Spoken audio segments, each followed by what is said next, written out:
Hi మామ, ఒకసారి ఇది చూడు.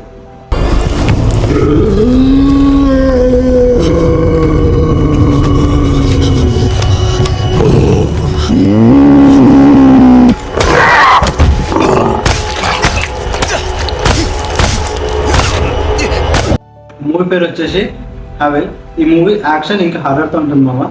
మూవీ స్టోరీ లోపలికి వచ్చేస్తే ఫుల్ మూన్ నైట్ మొత్తం ట్రైన్లోనే ఉంటుంది మామ స్టోరీ అంతా. అయితే ఇందులో మన హీరో వచ్చేసి టీసీ అనమాట. అతనితో పాటు కొంతమంది ప్యాసింజర్స్ కూడా ఉంటారు. ఈ మూవీలో ట్రైన్ మిడ్ నైట్ అడవి మధ్యలో బ్రేక్ డౌన్ అయిపోతుంది. ఆ అడవిలో కొన్ని వెహికల్స్ మేనేజర్స్ ట్రైన్లో ఉన్న మనుషుల మీద అటాక్ చేస్తాయి మామ. ఆ అటాక్ నుంచి మనుషులు ఎలా సర్వైవ్ అయ్యి వాళ్ళ డెస్టినేషన్కి రీచ్ అవుతారు అనేది సినిమా మెయిన్ స్టోరీ ఉంటుంది అనమాట. ఈ స్టోరీ ఎండింగ్ అయితే అసలు నువ్వు అస్సలు ఎక్స్పెక్ట్ చేయవు. ఈ మూవీ 100 మూవీస్లో ఇది ఒకటి. అస్సలు మిస్ అవ్వకుండా సబ్స్క్రైబ్ కొట్టేసి వెళ్ళిపోమ్మా.